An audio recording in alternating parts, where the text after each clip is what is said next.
Hello everyone and welcome to Magicbricks webinar series. This is a platform for consumers to interact with industry experts. The topic of today's discussion is real estate, the 12% era. How does it impact builders, buyers and agents? I would like to introduce today's guest, Mr. Priyajit Ghosh, partner, Indirect Tax, KPMG in India. Priyajit Ghosh is working with KPMG from the last 12 years and specializes on real estate, EPC, infrastructure, automobiles, ancillary, consumer markets, real estate, energy, aviation, and defense and technology projects. He is working with diverse clients in the GST space and is leading projects for various industry players in manufacturing, services, and the project space. He has also worked on EU and Malaysia GST. He is member of the group constituted by the Institute of Chartered Accountants of India to advise the state governments on GST. I also welcome Ijayashree Kuru. She is the head of editorial department at Magicbricks. She has been a business journalist for over 2 decades with the Times of India, the Economic Times, and the Financial Express. She forayed into research in the year 2002. She is a regular guest columnist with a number of established media, including the Times Group and others. Over to you, Ijayashree. Thank you, Pushpa. Good afternoon, ladies and gentlemen. Welcome to the Magicbricks dialogue series. GST is a burning issue right now, and Magicbricks has partnered with KPMG to decode what GST, 12% GST means to different stakeholders in the industry, the consumer, the broker, the developer, and maybe other stakeholders as well. It's a complex subject. It is something that everybody needs to get their head around, and we thought that it is who better than Priyajit to advise us on what the implications of a 12% on GST on real estate is. Over to you, Priyajit.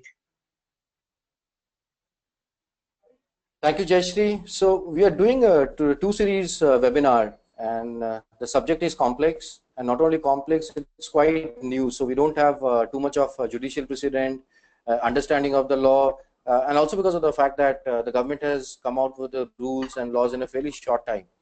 So we've divided this into two portions. What we will do today is the fundamental, the concepts. And why fundamental and concepts? Because GST that we are going to do implementation in India is quite different from what we have seen for the last 70 years. So important to understand the concepts. Once we have understood the concepts, in the next part of the webinar, which is not today, next week, we will take up some of the very tricky issues which real estate is going to face.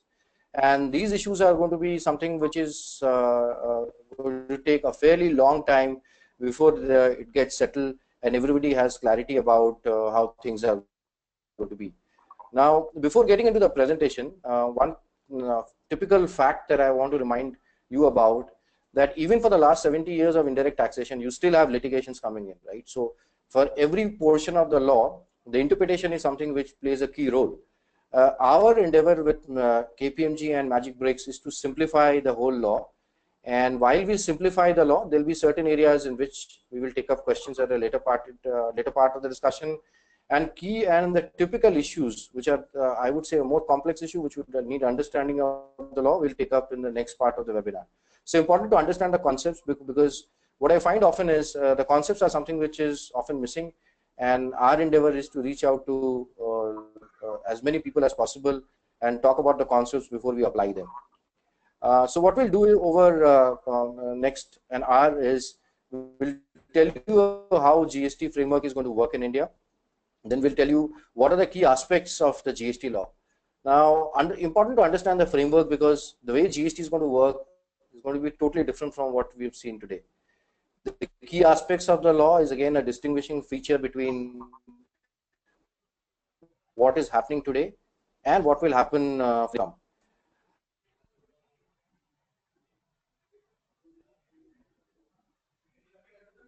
Priyajit, I think we have some technical difficulty. We can't hear what you said. Progress. GST has taken a long way to take off, and it took almost about close to 8 to 9 years. The slide, development. Look at the development in the center. Some of the important aspects of GST. Some of the important aspects of GST. Once they have agreed the fundamental issues, now they are ready to roll out. India is quite different from many other countries because we have state government and we also have central government. Constitution of India empowers the state government with certain set of responsibilities,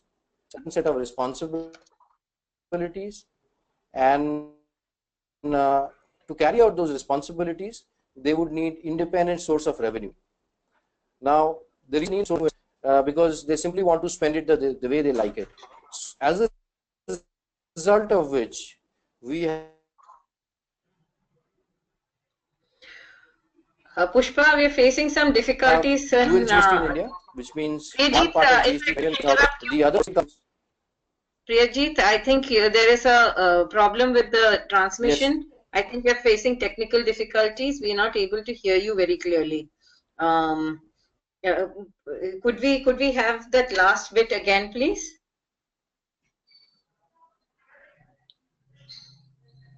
Okay.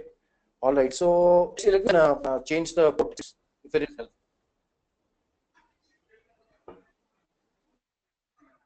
Okay. So I'll just take maybe a 15-second pause, and I'll just reset it and see if it works. Sure. Should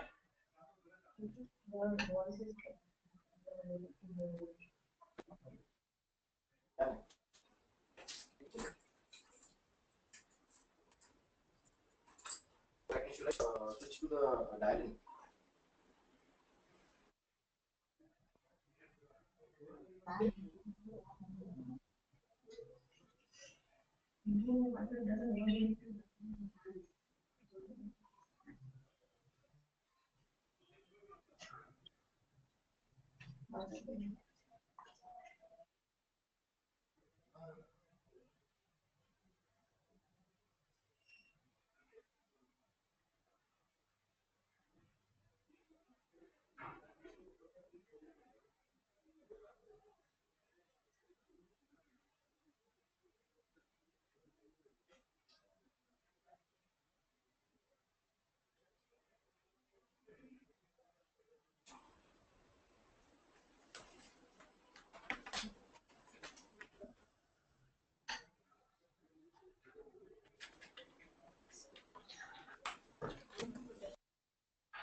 We apologize to the audience for a small technical glitch. We're just fixing it, and we'll be back. Priyajit will be back shortly. Do remain with us. We'll just go on with the presentation. Yeah. So is it better now? Yes, I think so. Yeah. Is it better now? I think it's going to be a lot better now. Yeah. Okay. Thank you. Yeah. Jesse, is it better now? Yes, it is. Please go on. Priyajit, we missed the last bit of what you were saying. Now we'll not... Sure. So I'll just repeat it. I'll repeat it. So in India we have two sets of government. One is the state government. The other is a union government. Both of them have got different powers insofar as taxation is concerned. And as a result of which, what we needed is separate power of taxation and separate power to levy and collect tax. As a result of which, in the context of GST, we have union GST or a central GST, and in the context of state, we have the state GST. We call it a dual GST because two government are levying tax, which is going to be GST. The concepts of the union and the state GSTs are absolutely similar, so there is no difference. It's just that two line items would appear on an invoice, first for the state and second for the center, or vice versa. Now, if you really look at the way GST is getting implemented, every decision, every discussion, the state governments are also part of it is as much as center. What will happen going forward is the union budget, where large announcements used to happen for indirect taxes, and the state budgets where some part of VAT changes used to happen, all of that is going to get merged with a GST Council discussion. So you'll not have those union budget discussion because now the central government alone cannot implement much of it. They will have to get the states on board. So GST Council is meeting, and this is something which you'll see in the newspapers, and taking important decisions such as the threshold, such as the rate, such as the law. So where are we in terms of the implementation of GST? So the GST Council in the last meeting, last couple of meetings have finalized the law, finalized a large part of the rules. It has also finalized the rate of tax, and there's some bit of a fine tuning still going on, but large part of the rate has already been finalized. The IT infrastructure for undertaking the implementation is going to be with a network separate company which has been formed, which is going to man the entire IT infrastructure. And I'll talk more about it in the compliance section of the discussion, that entire compliance is going to rest on a single platform called GSTN. So every compliance, whether it's a registration, whether it's a refund of tax, whether it is payment of tax, whether it is filing of return, is going to rest on a single portal, which the government is referring it as a common portal, which is going to be GSTN, Goods and Service Tax Network. There are few states who are yet to pass the law. Those states are not many, and once those states passes the law, all the states would have passed the law. So there are about 5 states who are who've not passed the law, and because rest 25 states have already passed the law, they will have little option but not to pass the law, because if they do not pass the law from 16th of September onwards, they will lose power to continue with the existing set of taxes, whether it's entertainment tax, whether it's a VAT, whether it's a central sales tax, all of those power will cease to happen.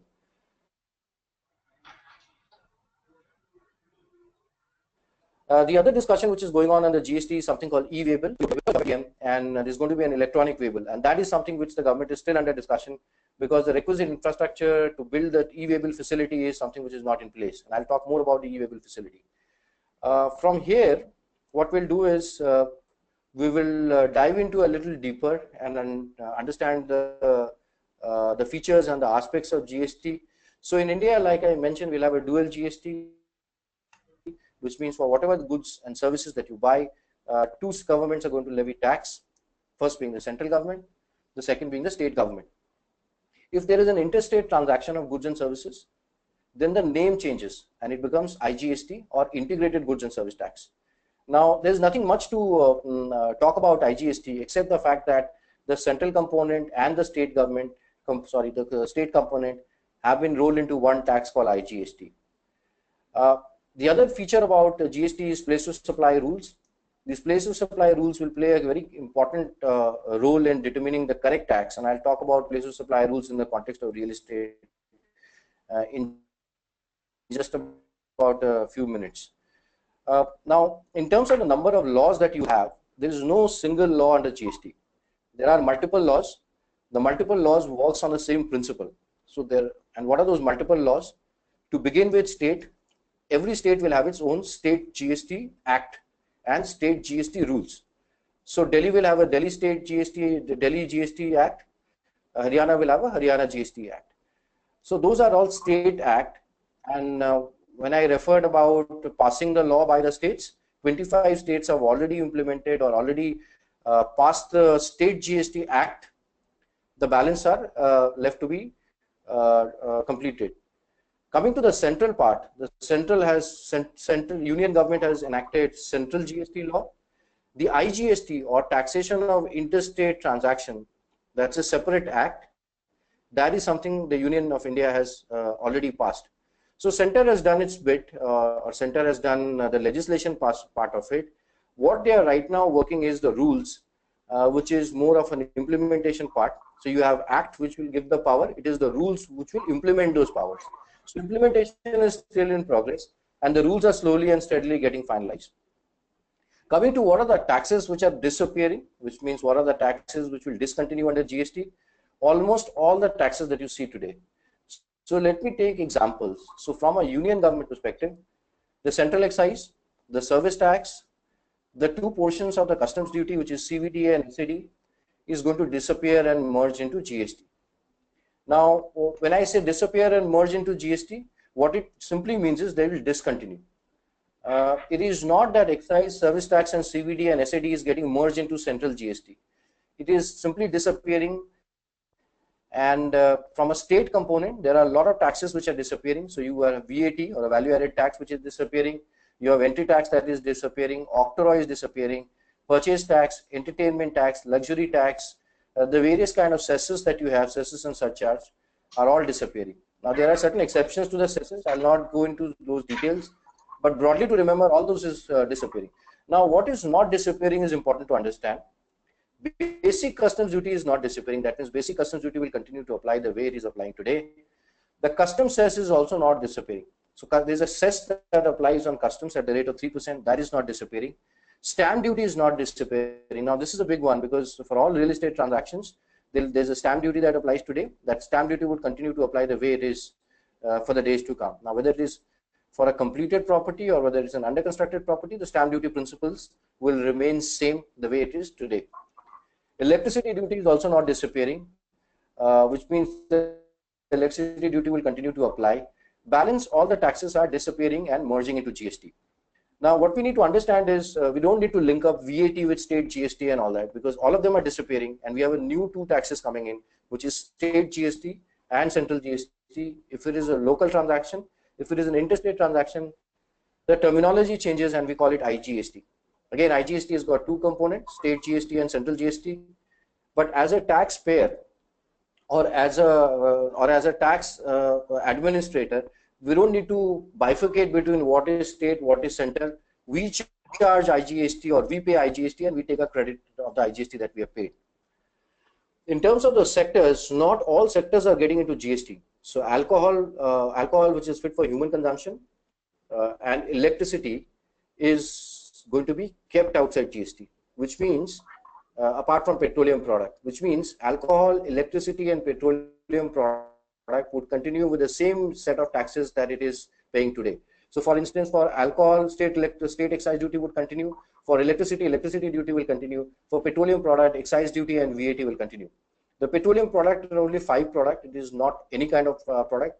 It is diesel, petrol, natural gas, ATF, and crude. Diesel, petrol, natural gas, ATF, and crude. Any other variants that you use, such as lubricants or furnace oil, or for that matter, coal, these are all fuel, and all of it is getting into GST.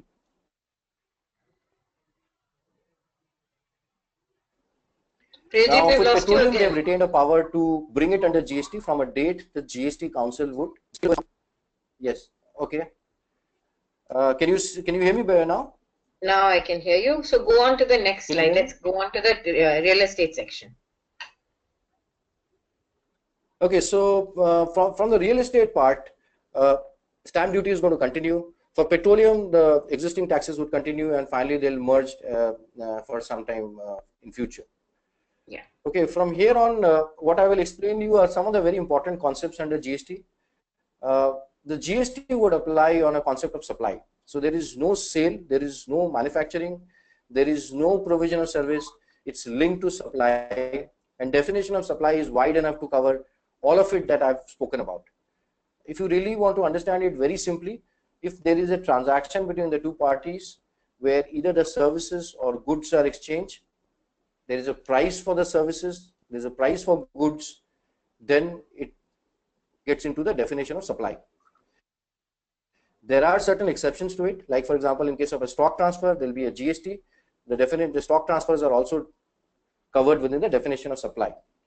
Insofar as real estate is concerned, real estate transactions which are under constructed properties, if there is a sale that is happening for an under constructed property, there will be a GST on a similar footing that we have service tax today, which means instead of service tax, you start charging GST insofar as under constructed property is concerned. Insofar as the constructed property is concerned, where the completion certificate or occupation certificate has been received, there is not going to be a GST. On the same principle, there is no service tax or a VAT today. Insofar as sale of land is concerned, the sale of land is not going to be considered to be a supply, and that is not something which is coming into GST. There are certain issues around sale of land, there are certain issues around sale of under constructed property, the credit reversal. All of it I'll cover it in the later part of the discussion, but this is more about the fundamental.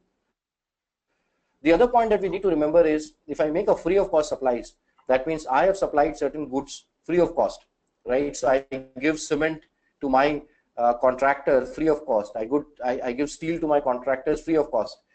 I can give, let's suppose, a marketing brochure free of cost. I can give a gift which I don't charge tax. Those are not taxable till the time these are between unrelated person. To tell you in other words, if there are free of cost supplies happening between the related person, and there is a definition of related person, which includes commonly person, which is like holding company, subsidiary company, even employer and employees are said to be related person, then there is a GST that would apply. Now, when would the GST apply? The GST would apply earlier of the date of invoice or the payment. So they have borrowed the service tax concept, which means that if you have received an advance for the purpose of provision of goods or service or for the purpose of construction, and I'm referring to under constructed property, GST would apply at that point. If you're raising an invoice or a demand note, you will have to pay GST at the time of raising the demand note or the invoice in a similar fashion that you're doing in service tax. The other feature about GST is if there is a supply of goods or service happening from a non-registered person. Now, who are non-registered person? There is a threshold under GST, or there is a minimum turnover under GST below which tax is not required to be paid, and that is 20 lakh rupees or 2 million Indian rupees. Now, if somebody's all India turnover is less than 20 lakh, then he is not supposed to get himself registered under GST and pay GST. He has an option to register, but he is not required to register as per law. If you buy any goods and services from those set of people who are unregistered, then as a recipient you will have to pay GST. So there are, to give you an example, if I buy, let's suppose, a river sand, or if I buy aggregate from unorganized players who are not registered under GST and they are not charging GST, then I will have to pay tax on their behalf, and then of course take a credit of the GST that I've paid. This is one of the very important point to note, because till now, if you were to buy from unregistered people, the liability to pay tax was on the supplier if he was under below threshold. But now with GST, any supply that is happening without GST, because that person is not registered. If that person is registered, the matter ends. If he is not charged GST, it's his headache. But for all those unregistered people, you'll have to pay GST. The other aspect about GST is about the input tax credit, and this is the heart of GST, because you don't want to charge tax on tax. You always give credit GST paid on the purchases or GST paid on your expenses. So in the context of the real estate, all the GST which is charged by the contractors on the construction of a house or a construction of property is going to be credited against the GST charge on sale. Yeah, on a similar concept of the service tax that we have, where you get a SENVAT credit of the tax that you have paid, especially the service tax. Now, if you really compare it with what's happening today and what is going to happen tomorrow, today a lot of states have come up with something called a composition scheme. Now, under GST as well, there is a composition scheme. The composition scheme is a simplified scheme where you pay 1 or 2% on your entire invoice. However, you do not get input tax credit. Now, under GST, there is a composition scheme, but that composition scheme is restricted to 75 lakh rupees of turnover. So anybody who's got 75 lakh rupees or more of a turnover in a year, and this is a PAN-based turnover, this is not a state-specific turnover, which means all states put together, you will not be able to go for a composition scheme, and you are under a normal scheme, which means you will get a credit of all the input taxes that you have paid, and you will have to charge the normal GST rate which is applicable. So in case of real estate, it's a 12%. So you charge 12% tax, you get a credit of all the taxes. If you were to compare this with what is happening today under VAT, we have a composition scheme where you do not get credit of the VAT that you paid on your input. But under GST, if you are registered as a normal dealer, which means more than 75 lakh rupees, you will always get a credit of the GST that you paid. The last part is the typical point that everybody is discussing is anti-profiteering. So with GST, there is a provision to say that whatever credit that you will get, additional credit that you will get under GST, the price has to be reduced by that amount. To repeat, whatever credit that you get under GST, which you are not getting under the current regime, the price has to be reduced. Now, this is a concept which has been borrowed from Australian GST, which was implemented in Malaysia in 2015. From Malaysia, it has come to us, or maybe it has come from Australia. But this is a very principle which people have applied in almost all countries where GST is implemented. Now, in the context of real estate, or let me take a slightly easy example. If I am going to my shop and I am buying my grocery, what I see on my invoice is 12.5% of VAT in Delhi. or maybe 13.125% of VAT in Haryana. Now, when I go to the same shop in GST regime, if he starts charging me 18% GST instead of 13.125%, my grocery bill is going to increase. Now, that is what it should not happen, because of the fact that excise duty is something which was not allowed as a credit to the retailer. So retailer used to pay excise duty, which was charged by the manufacturer. That is something that he has to reduce the prices before he starts charging me an 18% or a 28% GST. So anti-profiteering provision takes care of all those cases. There are a lot of open areas around anti-profiteering, which I will discuss in the second part of the discussion. Now, from here, what I will do is I'll take on the key concepts. I'll take on the key concepts on GST. So there are typically you will ask 5 or 6 questions insofar as GST is concerned. If you are able to answer all the 6 questions around GST, then you will be able to implement GST in the manner the law is worded. First question is there been a supply or not? The definition of supply is very wide, and like I told you, if you really simply want to remember it, you say all the invoicing where there is a price attached or there is a money which is going to come in, it will constitute as a supply. All stock transfer will constitute as a supply, whether it is stock transfer of goods or it is stock transfer of services, you will have to pay GST. To give you a very simple example, if I have a project running in Noida, there is an excess cement lying in Noida, and I want to transfer it to my project in, let's say, Delhi, then I will have to pay GST on the stock transfer of cement. There is no GST if you do a stock transfer of the same goods or any services within the state. So intra-state stock transfer of goods and services will not have GST, but interstate stock transfer of goods and services will have a GST. The other thing that you want to remember is that for all the projects, for all the business that you are doing, you will have a single registration in the state. You will not be required to take registration based on place of business. Having said that, you have an option to take separate registration, but not many people will go into that. From there, the next question that you will ask is, which is the top part of it, is it a supply of goods or is it a supply of service? Now, why do I ask this question? Because the rate of tax for goods and services are different. That's number one. Number two, the place of supply rules are different for goods and services. And I'll get to the place of supply rule, because place of supply rule is one area where internationally most litigation happens.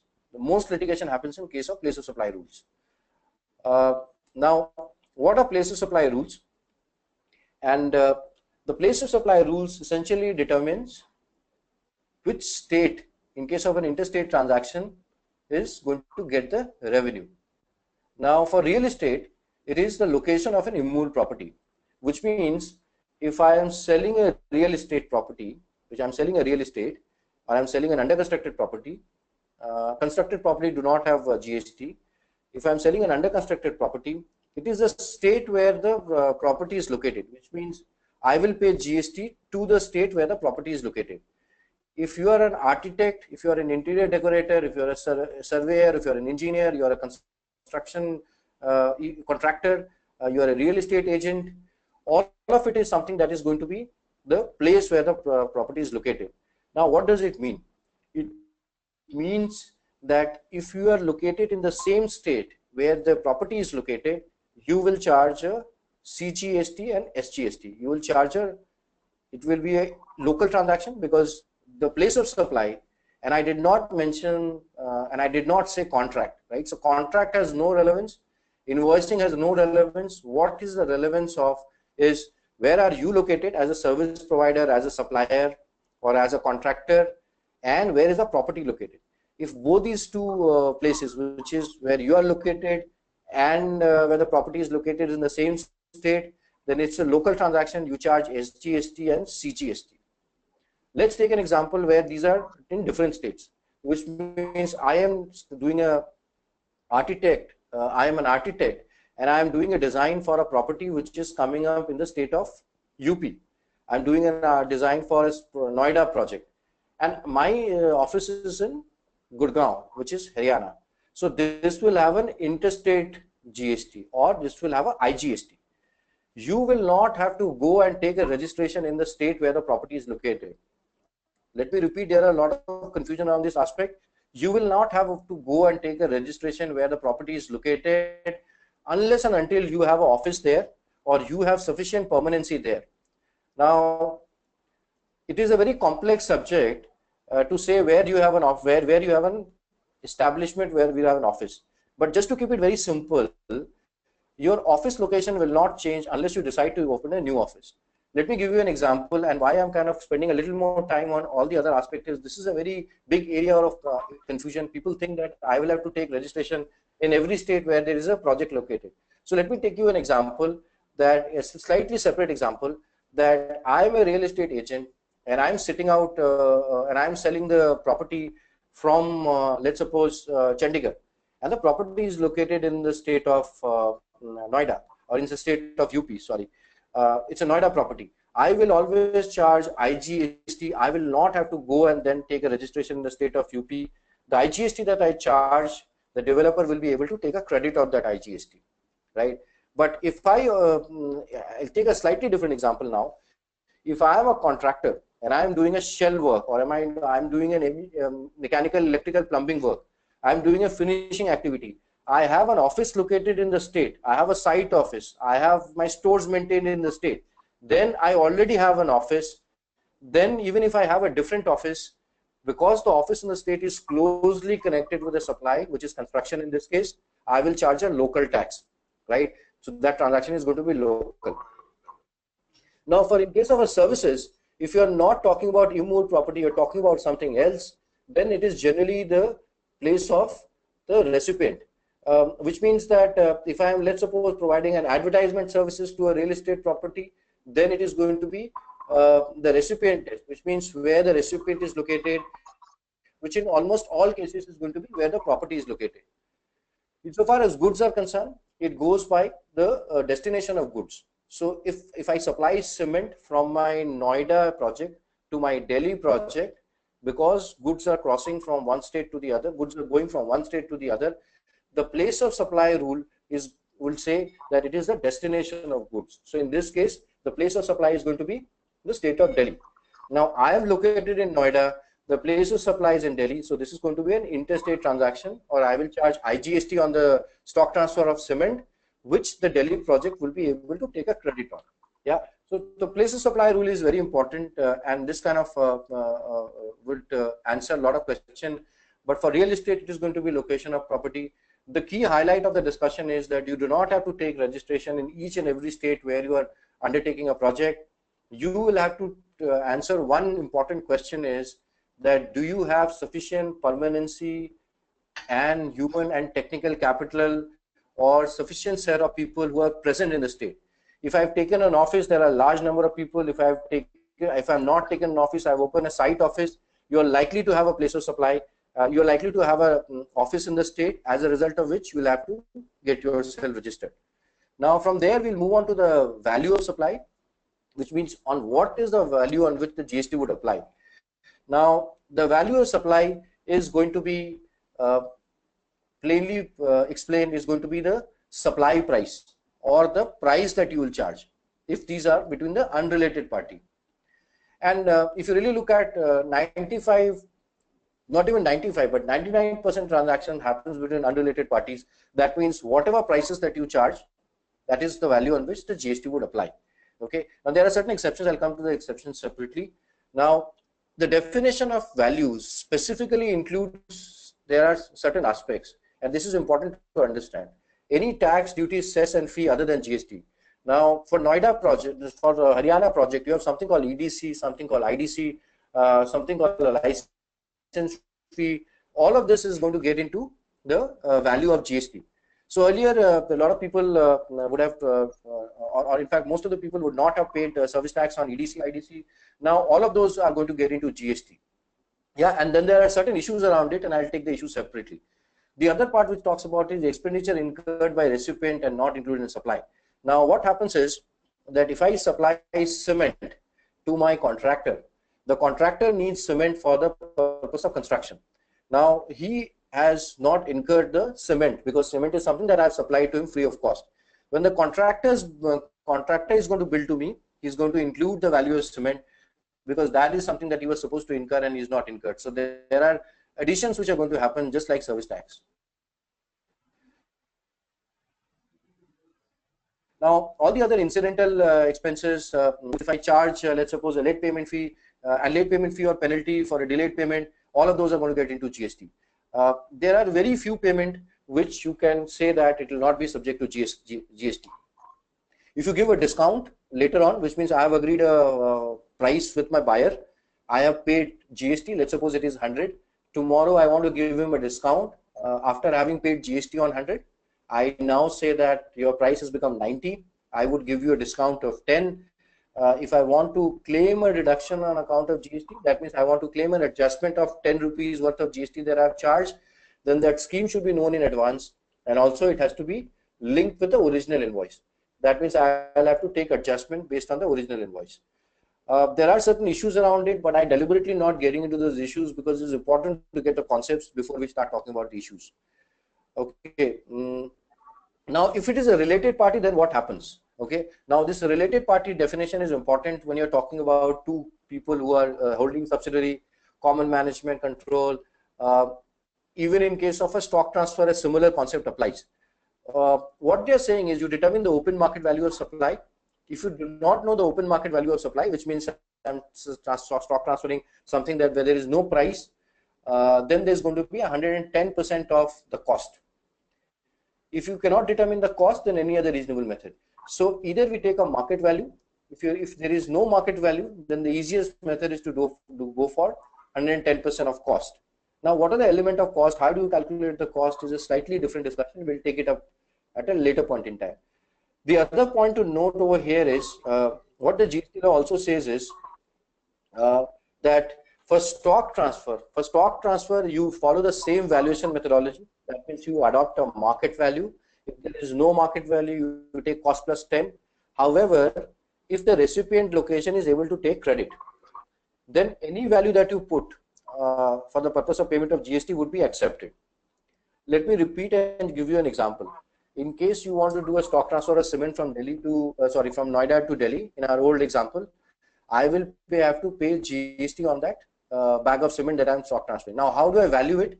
I can take a market value of the cement, or if I don't know the market value because it's an old market, or if there are certain items on which the value cannot be ascertained, then I take the cost and I add 10% and I pay GST on that. However, if the recipient location is able to take credit, the valuation will not be questioned. That means I can put any value that I want and pay GST on it. Why? Because while I pay GST, the recipient location takes a credit. So they are not questioning on valuation.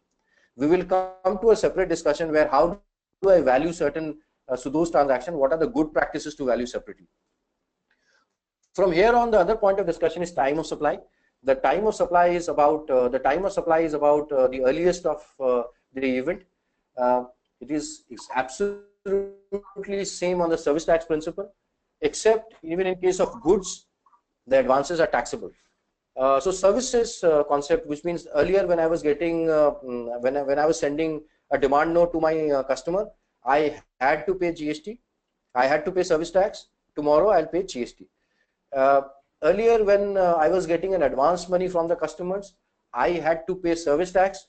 Under GST, I will pay GST. So it pretty much remains similar. The big change is in case of goods, where for all advances that you pay to a supplier, whether it is cement, steel, unless it is an exempt goods, it will have a GST. So the moment you pay advance to your supplier, you will have to pay GST on that, or the supplier will charge GST on that. Okay. Now, the other thing which is important to note over here is the reverse charge mechanism. Now, in case of a reverse charge mechanism, it is the same, which means when I receive the goods or when I make the payment or within 30 days of issue. So I'll have to pay tax under the reverse charge mechanism. Now, what is reverse charge mechanism?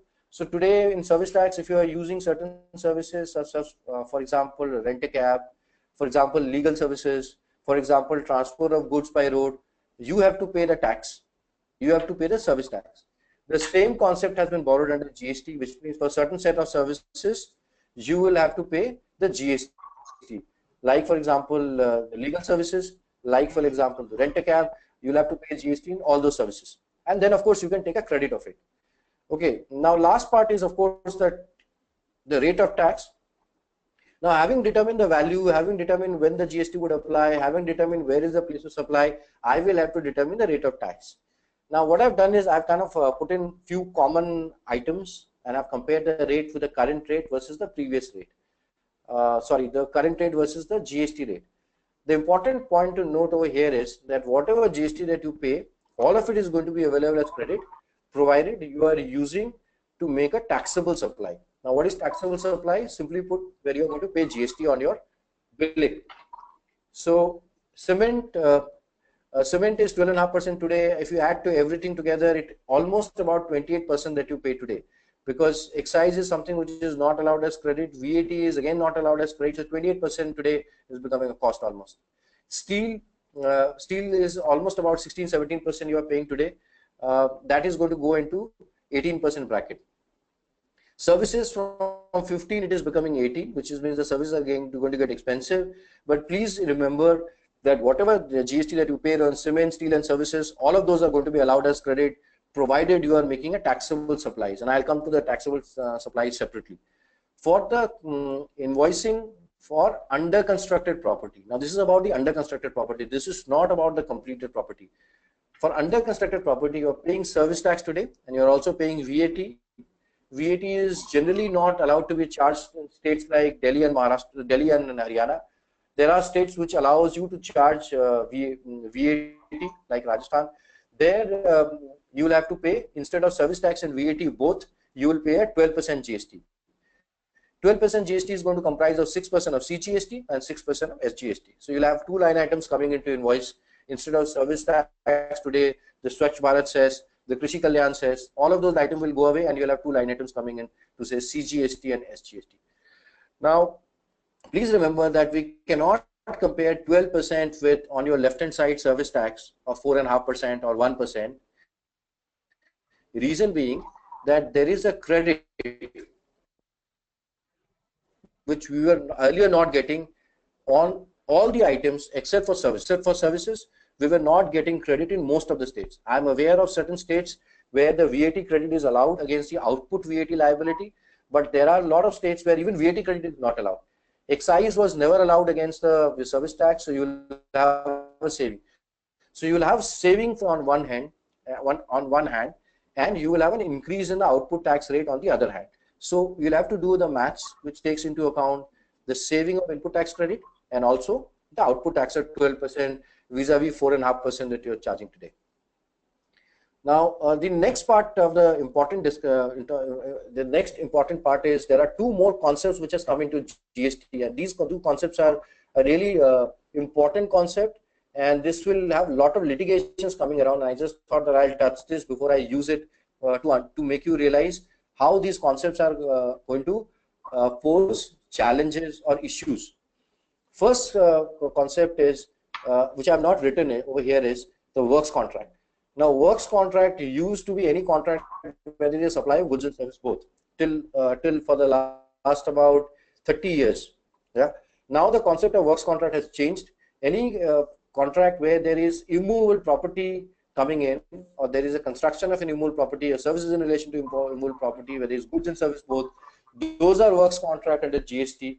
But other than the fact, any contract where there is movable goods, these do not qualify as works contract under GST. So please remember, if you are referring to works contract under GST, it has to be in relation to an immovable property. The contract which are goods and service both for a movable property like AMC of your machines, those are not the works contract. Now, so there are two more concepts I would want to explain. So first concept about works contract is only in relation to immovable property, the way they have defined it under GST. Anywhere if you find a mention of works contract under GST, please remember it's in relation to works contract. If it is movable property, then it could be either of the two, composite supply or a mixed supply. Now, composite supplies are essentially bundled supplies, right? Which means that now what are the bundled supplies? To give you a very simple example, if I book a hotel room, then I get a room to stay. I also get maybe a free phone. I also get a free breakfast. Those are all composite supply. That means there are two types of supplies which are mixed together, and the industry practice is to always treat them as bundled. So every breakfast with the room stay is always a natural practice. Now in this case, the rate of tax, the place of supply, the valuation, everything is determined from the principal supply. Now, what is principal supply? You'll have to determine. Now, why I'm explaining this concept is for the contractors.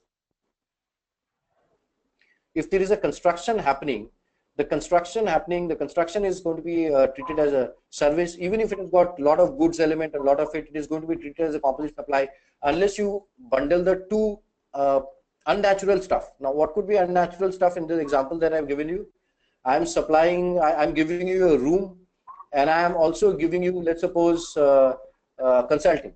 I'm giving you room and I'm also giving you consulting. Now, room and consulting are never given together, right? So, room can be given, maybe a free laundry can be given, room can be given, food can be given. So, in those cases, it would be considered to be a mixed supply. That means there are supplies which cannot be combined with each other. Now, if there are supplies which are not combined with each other, the rate of tax will be the highest rate which is applicable to that bundle.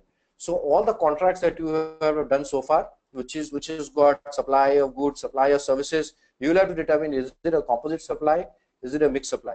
If it is a mixed supply, then it gets taxed at the highest rate.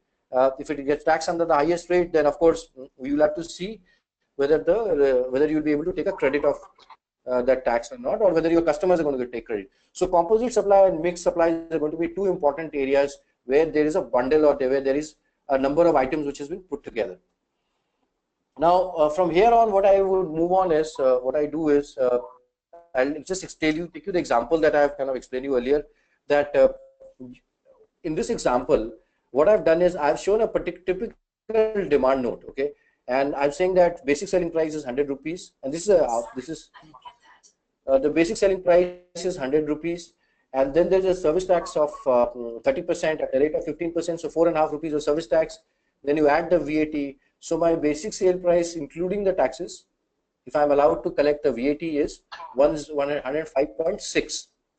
The total tax that I've paid on the invoice, if I am allowed to collect VAT, is 5.6. Now under GST, if I keep the basic sale price at 100, and if I start charging 12% GST, then my total incident is going to increase. So from 5.6, it is increasing to 12 because the rate of tax has gone up. Now, this is not a complete picture, and this is the picture that we often see, and then we think that the rate of tax has gone up. What we also need to figure out is how much of credit that we used to lose in the current regime. So on your left hand side, you have this current regime column. What I have not told you in this calculation is how much of tax cost which I have included when I have worked out this 100 rupees basic sale price, right? So the tax cost would be excise duty paid on cement, excise duty paid on steel, excise duty paid on all the items, whether it is a fitting, whether it's an electrical item, plumbing item. Then if I am under a composition scheme where I've taken VAT as VAT as 1.05%, then I would not have got credit of the VAT that I would have paid, right? So the supplier would have charged me VAT, but I did not get a credit of VAT. If I purchased it from outside the state, then I would have paid central sales tax, which I would not have taken credit. All of it is something which is going into the figure of 100. So I can't keep the figure 100 on my right hand column, which is under GST. I will have to do an adjustment before I can really compare the two rates, which is current rate of service tax and VAT vis-a-vis a GST rate of 12%. This is the maths that all of us have to do before we come to know that is it something which is increasing the price or is it something which is decreasing the price. Okay, now the other part is of course the input tax credit. We've got about 15 queries already, and there are queries waiting. So if we could speed up the presentation, then we could take some queries also. Please go ahead. Okay, so I'll just take 10 minutes, Jayashree, and then I'll just wind up. Yeah. Okay, so now the second last part of my discussion is the input tax credit. Now this is a very important part, and the input tax credit regime has completely changed. Earlier, I used to get a tax credit, which is service tax credit, by whenever I used to have a hard copy invoice, and there was no condition beyond that except that I would have to pay the invoice within 90 days. Now there are 5 conditions that needs to be made. First is the tax invoice, that you have to have a tax invoice. Then you have to receive the goods and services. Now, if I paid advance for cement, while the supplier will charge tax to me, I cannot take credit. If I have paid advance to my architect, while the architect would charge tax to me, or the architect will pay GST, I cannot take credit of the GST unless I have received the services, which would need changes in the contract, and I'll cover it cover the issues separately. The other thing is the tax has to be paid by the supplier. Now, this is a very important condition. The GST is allowed as a credit only if the supplier has paid the tax, so the onus is cast on the recipient, unlike what we have today. Then you will have to furnish your return, which means the return has to go if you want to take credit, and the tax has to be paid within 180 days. So these are the 5 conditions that you'll have to meet before you can take credit. The last part of the discussion in case of input tax credit is the order of utilization. Without getting into too much into this slide, if you really want to remember, the credit utilization is possible against each other. There is no restriction except only one restriction, that CGST cannot be used to pay SGST and SGST cannot be used to pay CGST, which means between CGST and SGST there is no credit mechanism. Rest everything is creditable. That means I can use IGST to pay any tax I want. I can use CGST to pay CGST and IGST but not SGST. I can use SGST or a union territory GST, which means if it is a union territory, SGST and IGST. Yeah, so no cross credit utilization, and this is because of the fact that these are going to go to 2 different government. ITC, not all taxes that you pay would be allowed as credit. The big part to remember is the restrictions are all similar. So what they've done is they've kept the same restriction. If you are using it for rent a cab, if you are using it for food, if you are using it for the purpose of personal consumption, those are not allowed as credit. Outdoor catering, club membership, health insurance, those are not going to be allowed as credit. The other, which is big part, which is not allowed as credit, which has come to as a surprise to a lot of people, is the construction. The GST which is charged on construction is not allowed as credit unless it is sold, unless it is onward sold, which means that the GST paid on construction is only allowed as a credit to the developer, and the developer has to sell it before the completion, by reason of which he'll have to pay GST. The GST paid on construction is not allowed to people like who would want to rent it out. So if I construct a property, I have paid GST, my contractors charge GST, and when I'm renting it out, I cannot use the GST to set off the GST payable on rent, which possibly will change the tax cost computation for the rental business. From here on, the last slide or last 2 slides before we take up the questions are how the compliances are going to work. The compliance mechanism has been revamped. It's a completely new mechanism. There are minimum of 37 returns you will have to file in a year. 37 return needs to be filed in a year per registration, which means if you are present in 5 states, you multiply 37 into 5 by 5 and then figure out the number of filing that will happen. Now, what are those 37 returns that I'm talking about? The first return will go on 10th.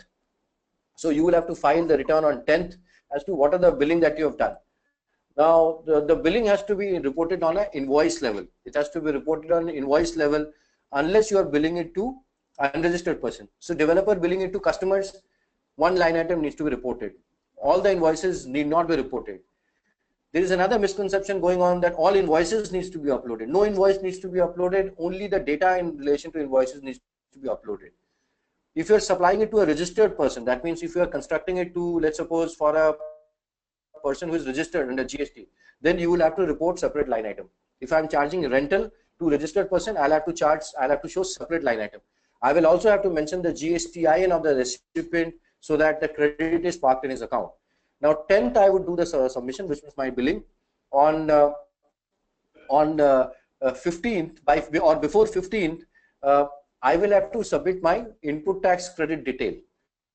Now, what happens is the input tax credit details is going to be pre-filled by GSTN based on the GST, based on the supplies which are reported to our GSTN, your GSTN, which means if the cement supplier has supplied cement to a particular project, he will mention the GSTN of the particular project, and when you log into the GSTN of that particular project, you will be able to see the credit parked in. It's a 26 A's principle or a TDS principle that has been borrowed, which means if the correct GSTN number is not mentioned, the credit will not appear. You will not be able to take credit. So the key message over here is to make sure that the GSTN numbers are correctly given to the supplier so that they are able to use the correct GSTN. So then what you'll have to do is on 15th is validate all the credit which is coming in, and then your credit part is over. So 10th one filing has happened, 15th one filing has happened. Please remember that 15th filing would be pre-filled. That means all the supplies which is made to you will be reflected. If there are supplies which are missing, you can add those supplies. And on 28th, the final return will go, which is a combination of 10th and 15th return. 28th, the tax would need to be paid. So 3 returns in a month, 36 return, and 1 annual return is something that will go. The last slide is on the transition provision, and there are certain issues around the transition provision. Without getting into the issues at this stage, what I would explain you is the simple concepts. So what they're saying is all the excise duty which are paid in the closing stock on the transition date would be allowed as a credit. Okay, it would be allowed as a credit. The invoice has to be there. If there are no invoices, then there is going to be a challenge, but you have to have an invoice for that matter. Now, if you are paid VAT and the goods are lying in your stock, right, then you can take a credit of the VAT even if you are paying GST under the composition scheme. So it is very crucial to have all the invoices in place so that you are able to take credit under the GST regime. If you have unutilized balance of service tax, you can carry it forward under GST, and then you'll be able to take credit. There are certain issues around this, but I'm not discussing those issues. We'll discuss in a separate portion. Like for example, what happens to the constructed property where the structure, where the cement and steel has already gone into the property. However, the property is not sold or not completed. What happens to those is something that we'll discuss in a later part of discussion. If there is a goods in transit, if you have not received goods, then you can still get the credit. There are certain timelines within which you'll have to take the credit. In case of an upward or downward revision of the price, there is a limited window available. If there is a change in price happens, which means I have collected money under service tax regime, now I'm going to adjust it under GST regime. There is a limited window which is available. So this gives rise to certain issues which we'll discuss it in a detail in the next part of our discussion. So this is all from our side, and I've tried to cover all the basic concepts, and I've tried to apply it in the context of real estate and give you an idea about how GST is going to look like. The advanced issues or the practical issues are something that we'll kind of cover it in the later part of our discussion. Over to you, That was very comprehensive, and I think we've got a lot of queries that are that have come in the course of your presentation. There is Ayush who says for under construction properties, if we have paid 100% before 1/4/17, even then is GST applicable? Please explain this to me. So if I understood his question correctly, he's asking that if I've taken the entire money before the GST comes in, whether he has to pay GST when GST comes in. That is his question, is it?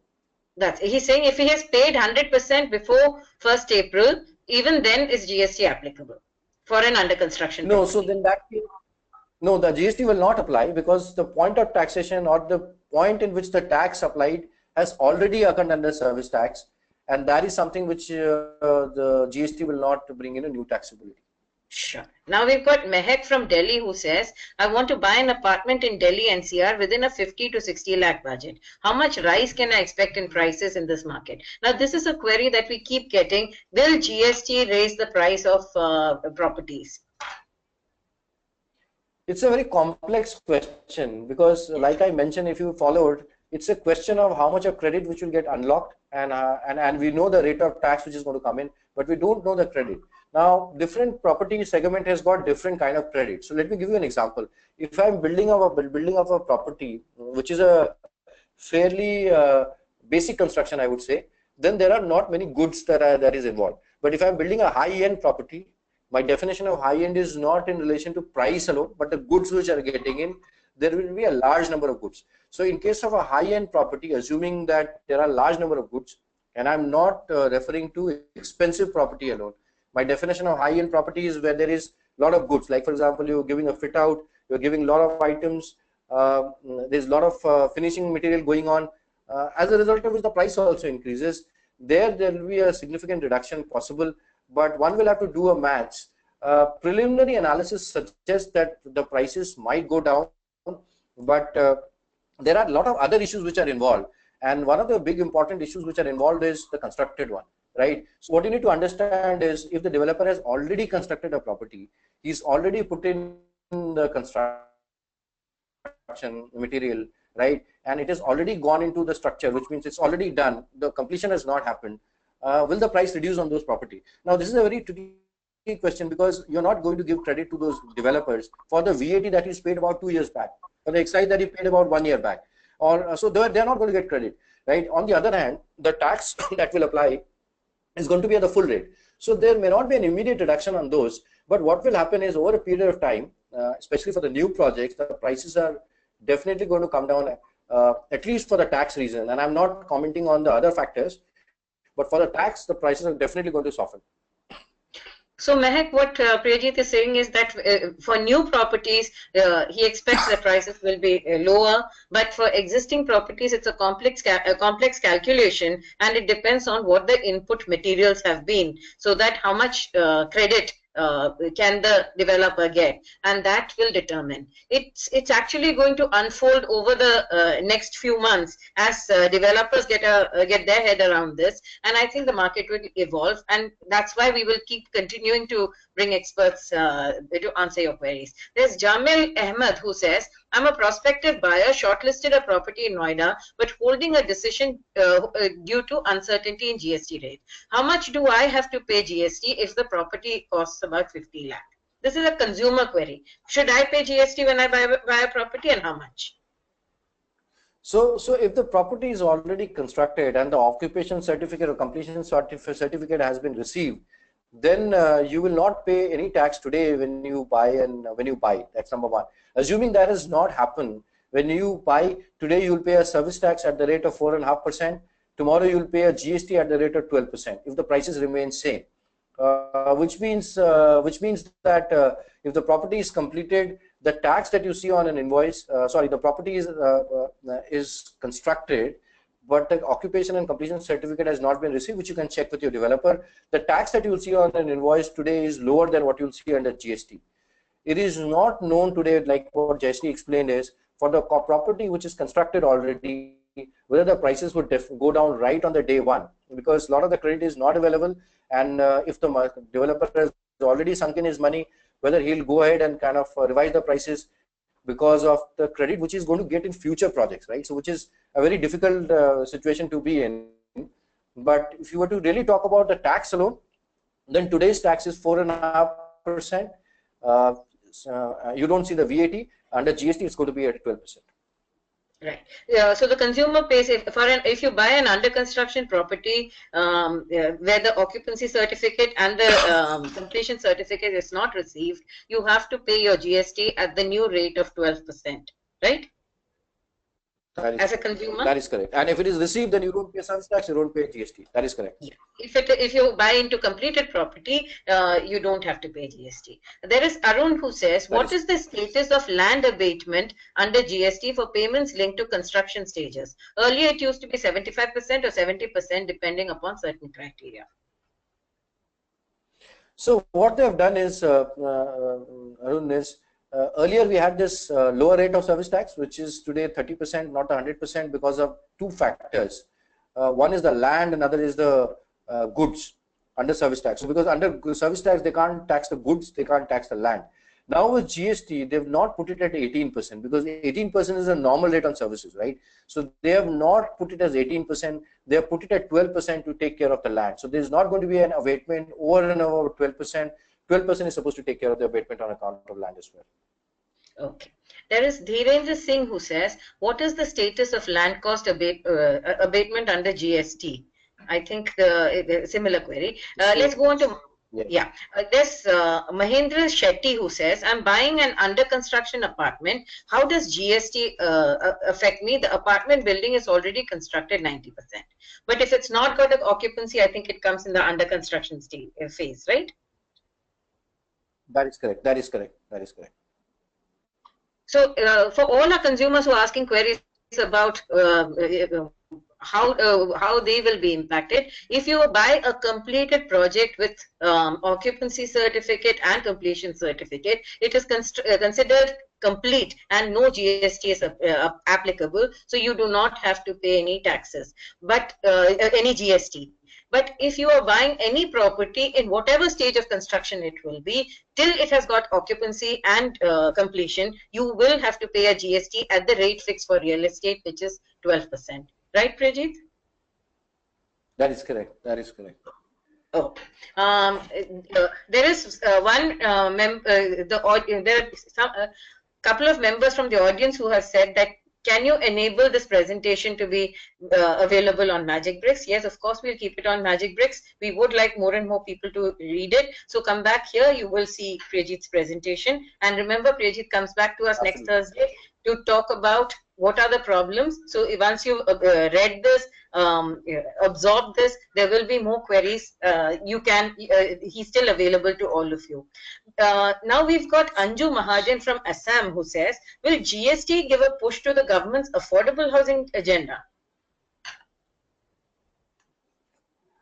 That is something which the government is still working out, because what government is saying is, of course it will. Of course it will, without thinking about it, because the tax structure is getting more leaner, as I call it. But the government is not going to. It's unlikely that they will come out with a lower rate of tax for affordable housing, which is still under discussion. My take it is unlikely, but definitely it will give a big push, because you are making the cascading impact of tax, or tax on tax, going away under GST. Priyajit, when if you take the Pradhan Mantri Awas Yojana, which is the government's flagship project on affordable housing, there are tax rebates that are offered there. There are no taxes in some cases, in all cases, I think. What happens to the Pradhan Mantri Awas Yojana? Will GST be applicable there? Yes, so GST is going to apply at a standard rate like any other project. And what the government is, or the Ministry of Finance is saying is that the concerned ministry has to support those projects in the form of a refund or a grant. Insofar as tax is concerned, let's keep the tax the same it is the way. So the concerned ministry has to come forward and give us support to either the developer or the buyer, and ultimately give a impetus to this project. Sure. So Anju, that is as far as the law is concerned right now. We will definitely go back to the ministry also and get their the housing ministry, whether there is any plan that they have, and we'll keep you posted. Watch the space. There's Sumit Karmakar from Kolkata who wants to know why the government has not removed stamp duty from the purview of GST. Why do they have to pay stamp duty after paying GST? See, stamp duty is a central law, but the revenue is going to states, and stamp duty is not only applicable on real estate; it is applicable on a lot of the other transactions. One reason I can think that they have not removed is, of course, because of the revenue collection. But to remove stamp duty is like taking away the revenue, and in the same statement, taking away the revenues of the states. I can't think of much of a reason except the revenue consideration of the states, because of which they are continuing. But we are hopeful that at someday this will merge into and this continue. Sumit, one thing that we have learned from the government is that they are in constant touch with the states. The rate of stamp duty in every state, you know, is fixed by the state, and the government is in constant touch with the states, making them understand that if the stamp duty is high, your collections actually are not higher. If the stamp duty is at a lower rate, there is more compliance, and a lot of people pay the stamp duty, and everything it brings property transactions above board. But here we will have to wait a little till the government negotiates with the states, and I think that is important. There's Radha Dumra who says she wants to buy a resale house in Chandigarh. She wants to know if GST will be applicable to secondary properties as well. No, GST will not apply to completed property. So whether you buy it today, whether you buy after GST, the situation remains same. You have to pay stamp duty, no VAT, no service tax, no GST.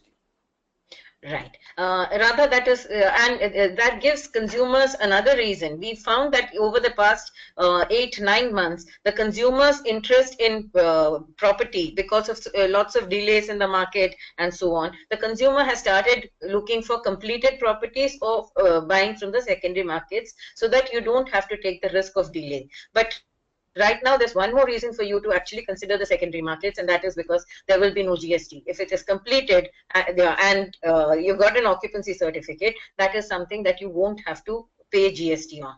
But remember that the amount of GST that you will have to pay will actually start getting sorted out in the next 7 to 9 months when the input credit starts rolling into the developers. I think this is an in-between period where there is a lot of confusion. There is Vipul Sangla who says, hello, I want to register my flat in Hyderabad, which is almost ready, but it cannot be called as construction completed flat yet. How much taxes would I have to pay on top of stamp duty? Before GST, it is VAT of 1.25 on unit value plus sales tax. We understand VAT will disappear now, but will be replaced by some percentage of GST. I think you've explained it. If you could just go through it once more. Yes, so whatever money that you've already paid or which service tax and VAT has been charged by the developer, you don't have to do anything on that. Whatever balance amount that you want to pay, you'll be paying GST at the rate of 12%. Right. There is Suchi who has come up with an interesting question. I'm an existing home buyer. Will I be able to negotiate the price of property because of the GST variance? Yeah, so I think we spoke about it. So the challenge with at a developer's end is to quantify and make sure as to where this is going to land up, right? So in a very short run, it looks very difficult, but in long run, perhaps the prices are going to come down. Okay. That leads me to Rashmi Chaudhary, who asks, in layman terms, I would like to ask, would we buy homes at current rates, or would it be beneficial for me to wait for GST? It's the same question, but in a different format. See, if you buy it at the current rate, of course, you get to pay, like I mentioned, that if your basic sale price is 100, you get to pay about 4.5% of service tax. Now, if the basic sale price remain 100 even after GST, which is what we are not very sure about, you get to pay a 12% tax. So from a plain and simple maths, current prices are, unless you want to kind of wait for 2 years or 1 year and looking at a new project, the current prices are going to be better than the GST prices. And this is based on the assumption that current prices don't change at all.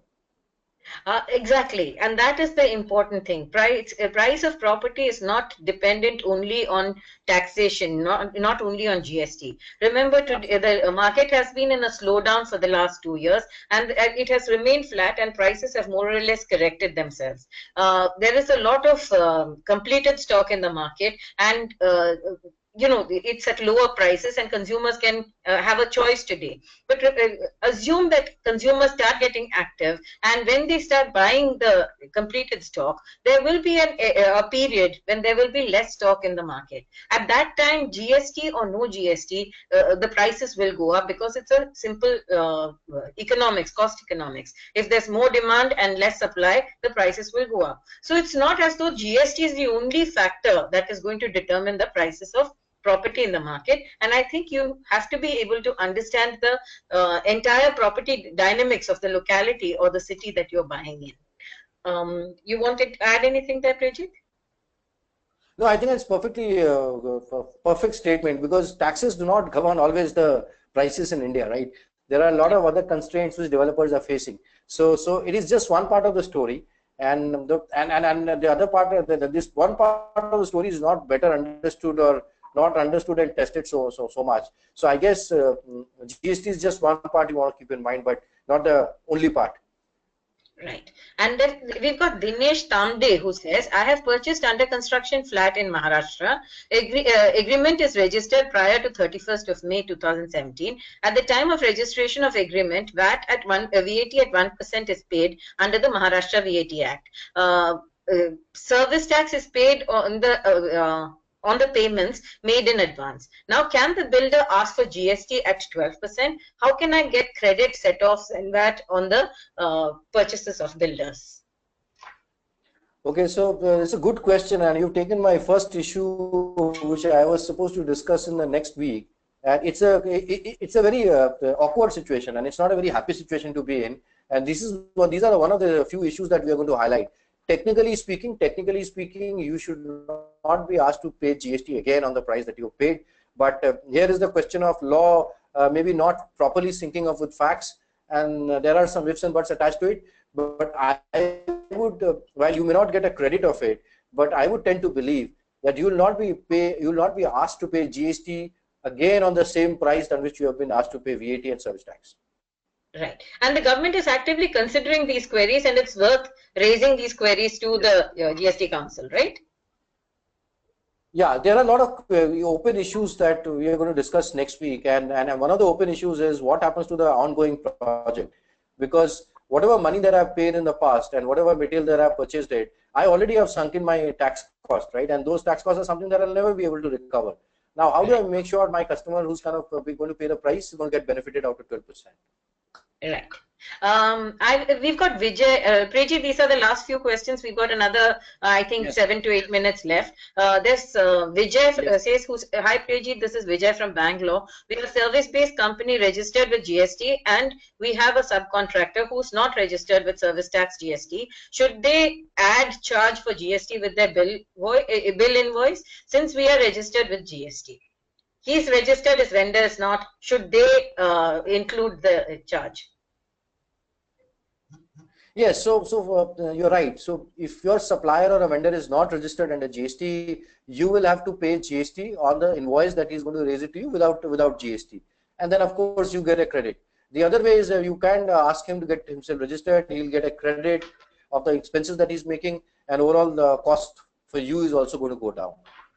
Right. So yes, you will have to pay GST and take credit. Okay.